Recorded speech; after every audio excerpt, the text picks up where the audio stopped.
Bonjour à tous et bienvenue au 33e congrès de CMT France. Je suis heureuse de vous retrouver dans ce beau studio. Habituellement, j'ai à mes côtés notre ami Daniel Tanès, vice-président et responsable des congrès. Daniel est absent car il mène un autre combat en ce moment, celui de sa santé, avec des difficultés pour se déplacer. Mais il continue malgré tout à travailler avec nous en distanciel et avec CMT Europe dont il est le président. Daniel, je sais que tu nous regardes.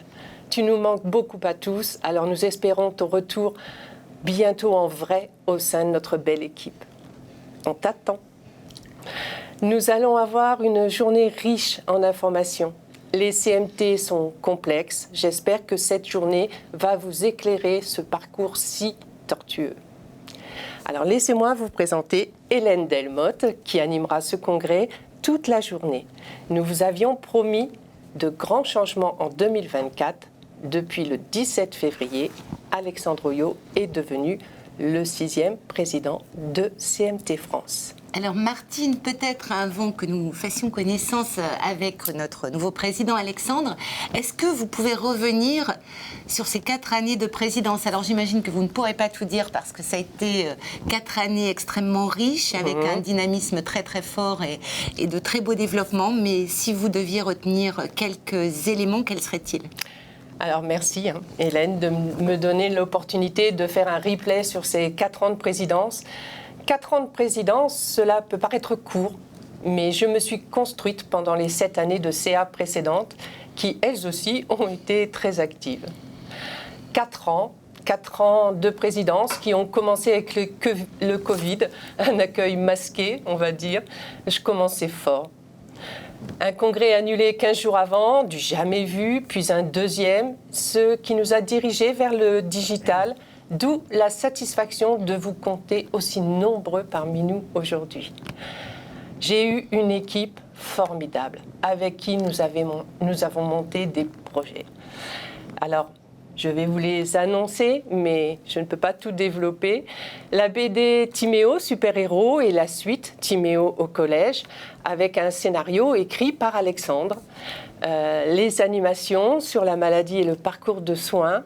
Les 11 vidéos sur la douleur avec l'Alliance Neuro, toutes deux financées par Filnemus, que vous pouvez retrouver d'ailleurs sur notre chaîne YouTube CMT France.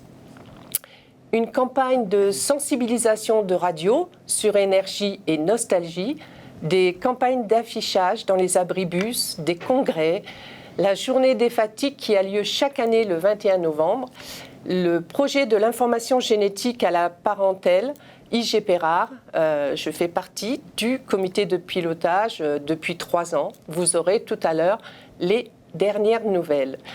Le projet Erasmus avec des vidéos de jeunes ayant fait de la CMT une force.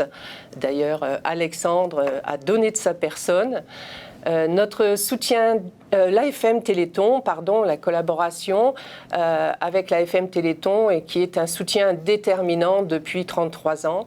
Filnemus, la filière neuromusculaire avec qui nous collaborons également très étroitement. Et l'Alliance Maladies Rares qui nous a tous formés et qui continue à le faire. Les nombreuses marches de la Fondation Groupama, une rencontre avec Olivier Véran à l'Assemblée nationale pour l'expérimentation du cannabis à visée thérapeutique avec Mado Gilanton et Jean-Philippe Plançon. Et d'ailleurs, l'expérimentation est en fin de parcours.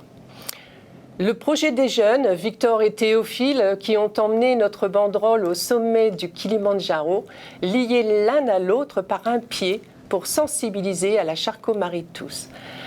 Les relations et soutien aux chercheurs, Liliane Massa, Charles Brado, Nicolas Tricot et Alexandre en a tellement d'autres dans sa manche, il vous en parlera.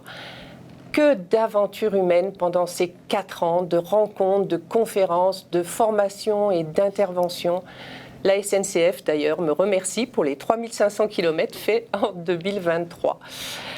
J'ai été bien entourée également par les délégués régionaux qui effectuent un travail remarquable, organisent des réunions, cafés, rencontres, vont au-devant des élèves dans les collèges et s'intègrent dans les institutions comme la CDPH ou la MDPH, etc. Ils sont vraiment un rouage essentiel pour notre belle association. Alors merci à toutes et tous de m'avoir aidé dans ce rôle et surtout suivi et accompagné dans mes projets quelquefois un peu fous. Merci à Daniel de m'avoir tout appris. Je reste aux côtés d'Alexandre et de l'équipe encore un peu et laisserai en 2026 l'association évoluer encore toujours plus avec, j'espère, un nombre grandissant d'adhérents. Car nous avons besoin de vous, de votre soutien, de votre visibilité. Alors rejoignez notre grande famille, elle le mérite. Alors beaucoup de changements viennent encore. Le logo, le site internet initié en 2023, dont va vous parler d'ailleurs notre président, Alexandre.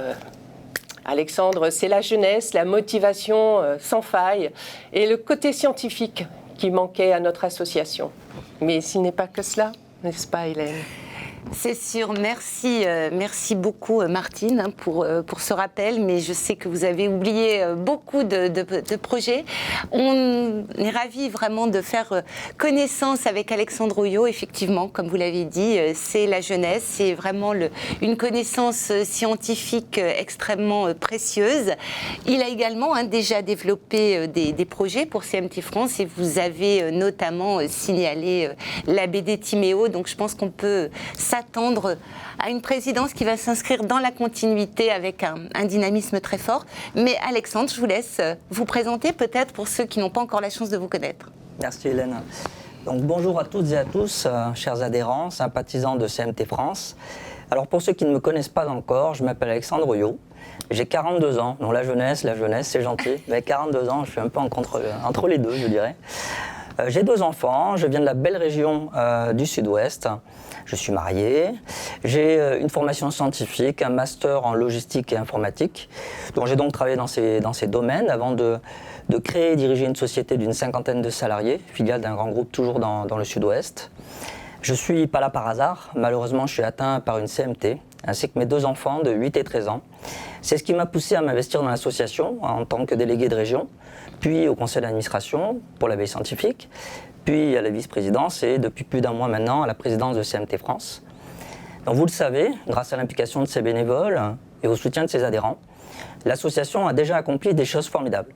Le bilan des 4 années de Martine le montre bien et je salue d'ailleurs son engagement sans faille et je lui tiens à remercier tout le monde pour la confiance qui m'est accordée pour assurer la suite.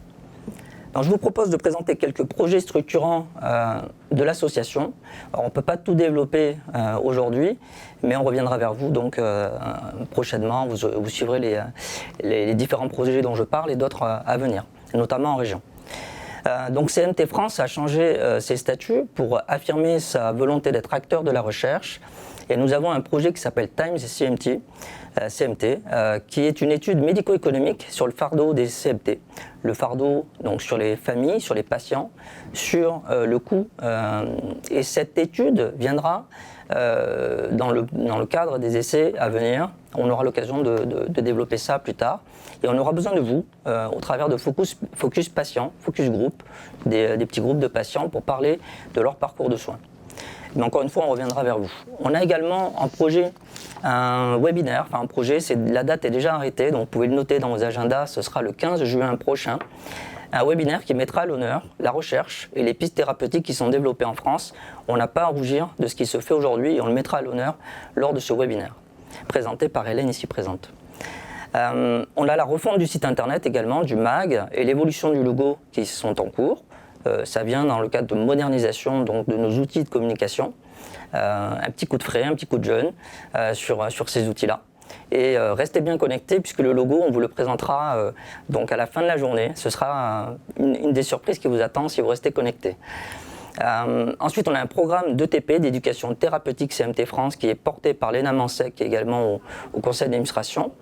Et là-dessus, on est en train de rechercher des partenaires médecins et des financements auprès des agences régionales de santé. C'est un projet qui avance également.